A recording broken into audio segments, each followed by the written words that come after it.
I need Western countries to hear me when I say this, okay? All the Western countries, United States, Europe, especially Europe, okay?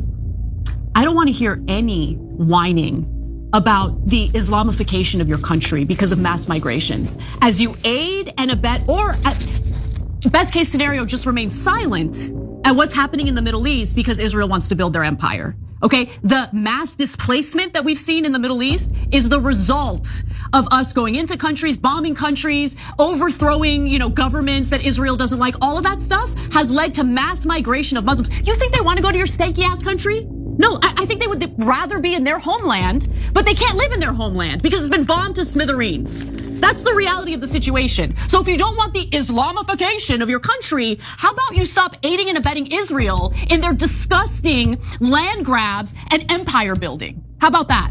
Yeah, and look. Some people, of course, want to live in lovely European countries. Look, Europe is awesome. I love Europe, but it makes me so angry that people are blind to what's happening, right? They think they're so high and mighty. They think they're so great, and it's like, oh my God, we're being invaded. No, you are aiding and abetting the destruction of these countries.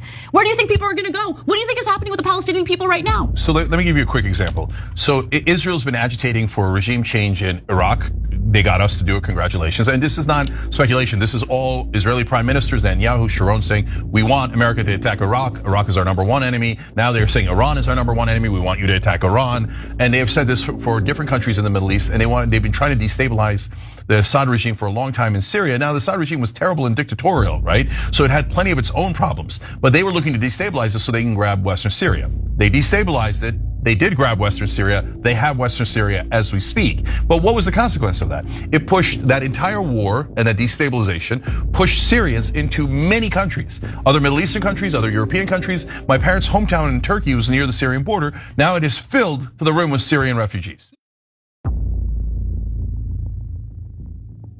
That's what happens. People get displaced. So when you see the displacement of endless numbers of people from various Middle Eastern countries, ask yourself, why is this happening? Because I guarantee you, people aren't just deciding they're gonna leave everything they've known in their homeland and invade your country. That's not what's actually happening. If you want that to stop, okay, whether you're in Europe or whether you're in the United States, stop voting in favor of politicians that put Israel up on a pedestal and put their own people down, put their own people second. Because if you're gonna do the bidding of Israel, you're gonna keep getting mass displacement of people in that region of the world. That's the reality of the situation. Israel never suffers the consequences, everyone else does.